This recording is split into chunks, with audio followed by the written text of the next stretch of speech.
Shalom jemaat Tuhan, jumpa lagi dengan saya di program Rekat Renungan Singkat di channel YouTube Johan Kristianto. Kita masih membahas segala topik roh ketakutan.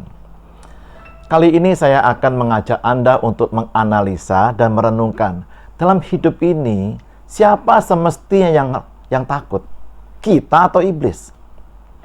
Mari saya mengajak Anda kembali melihat peperangan antara bangsa Israel dan bangsa Filistin di zaman pemerintahan Raja Saul.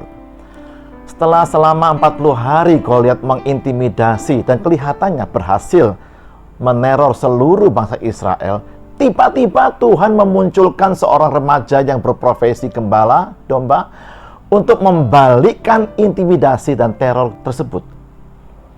Sekarang justru malahan Goliat yang terintimidasi. Bagaimana tidak, coba Anda bayangkan. Goliat menantang duel dengan seorang tentara Israel yang hebat, yang tinggi besar seperti dirinya. Tetapi yang maju malahan, yang menantang dia seorang remaja gembala domba yang tingginya hanya setinggi perisainya Goliat. Wow. Apalagi Goliat mengenakan baju perang lengkap dengan baju sirah besi, sepatu tembaga, membawa tombak, lembing, pedang, dan sampai perlu dibantu seorang yang khusus membawa perisainya. Bandingkan dengan Daud. Daud tidak mengenakan baju perang. Daud pakai baju yang biasa dia pakai untuk menggembalakan domba-dombanya.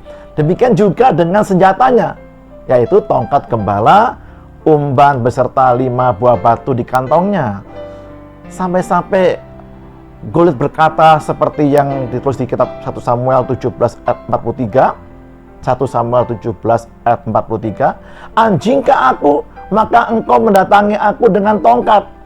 Lalu demi para allahnya, dia mulai mengutuki Daud. Menurut Anda dari apa yang tadi kita baca, siapa sebenarnya yang takut di sini? Bayangkan, Goliat yang tinggi besar atau Daud yang kecil? Bahkan dia perlu memaki-maki, menyumpah-nyumpai, mengutuk-ngutuki Daud. Apakah Anda pernah seperti itu mengalami orang yang mengutuki Anda? Selama Anda hidup melekat dengan Tuhan, jangan takut. Justru hal itu menunjukkan merekalah yang sebenarnya sedang ketakutan. Haleluya. Daud terus-menerus membalikkan keadaan dengan cara membalikkan teror dan intimidasi itu kepada Goliat. Contohnya di ayat 45. Engkau mendatangi aku dengan pedang dan tombak dan lembing, tetapi aku mendatangi engkau dengan nama Tuhan semesta alam, Allah segala barisan Israel yang kau tantang itu. Dalam bahasa sederhananya begini kira-kira Daud ngomong-ngomong, hai Goliat, kau menghina saya karena saya hanya bawa tongkat. Mestinya kamu yang malu. Kalau kamu memang jagoan hebat, ngapain kamu mau memakai baju perang lengkap, senjata yang lengkap, dan banyak luar biasa senjatanya, hanya untuk menghadapi saya, remaja yang tidak pakai baju perang dan tidak bawa senjata yang mematikan. Jadi Anda lihat, Goliatlah yang takut sebenarnya, bukan Daud. Iblislah yang sedang ketakutan, bukan Anda dan saya. Haleluya. Dan sekarang perkataan yang kedua dari Goliat yang mencoba untuk menyutkan nyalinya Daud. Di ayat 44, dia berkata demikian. Hadapilah aku, maka aku akan memberikan dagingmu Daud kepada burung-burung di udara dan kepada binatang-binatang di padang. Dan Daud menjawab di ayat 46, hari juga Tuhan akan menyerahkan engkau dalam tanganku, dan aku akan mengalahkan engkau dan memenggal kepalamu dari tubuhmu. Hari ini juga aku akan memberikan mayatmu dan tentaramu kepada burung-burung di udara, supaya seluruh bumi tahu bahwa Israel mempunyai Allah. Jadi mari kita counter, kita lawan setiap perkataan tipu daya iblis dengan cara memperkatakan kebenaran firman Tuhan. Jangan kita diam saja lalu stres. Buat apa? Apa yang Daud lakukan ini sama persis dengan yang Yesus lakukan waktu ia dicobai oleh iblis. Perkatakan kebenaran firman Tuhan. Mengapa Daud berani dan punya keyakinan yang kuat untuk menyerang balik setiap perkataan Goliat? Karena Daud mengenal dengan sangat baik Tuhannya, baik sifat maupun kehebatan Tuhannya. Melalui bergaul erat dengan Tuhan dan pengalamannya bersama dengan Tuhan setiap hari.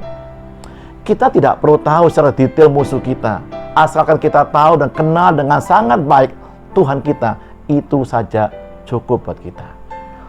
Dan yang terakhir yang membuktikan bahwa Goliatlah yang sebenarnya takut, bukan Daud, dapat kita lihat di ayat yang ke-48 dari kitab 1 Samuel 17 ini.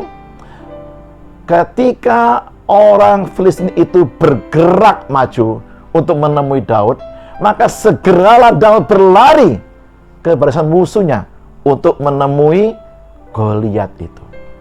Anda lihat sini, Goliat berjalan maju, tetapi sebaliknya Daud berlari maju. Jadi sebenarnya bukan Daud yang ketakutan. Menurut saya, Goliat yang ketakutan. Saat Goliat bergerak mendatangi Daud, itu saat yang tepat bagi Daud melontarkan batunya dan mengenai dahi Goliat, bagian tubuh yang paling keras sekalipun. Begitu kerasnya lemparan batunya, dan dibantu oleh gerakan Goliat yang bergerak maju ke arah Daud, Alkitab menulis bahwa hal itu membuat batu tersebut terbenam, artinya masuk sangat dalam ke dalam dahi Goliat. Dan juga saking kuatnya gerakan badan Goliat maju ke arah Daud, membuat Goliat jatuh ke muka dengan wajahnya ke tanah. Seringkali gerakan iblis yang maju menyerang kita melalui masalah, pencobaan, dan lain-lain, itu justru bisa dipakai untuk membantu kita meraih kemenangan yang cepat dan telak. Haleluya. Jadi jangan takut saudara sekalian. Teruslah maju, melekat kepada Tuhan. Karena yang seharusnya takut itu bukan kita, tetapi iblis. Amin.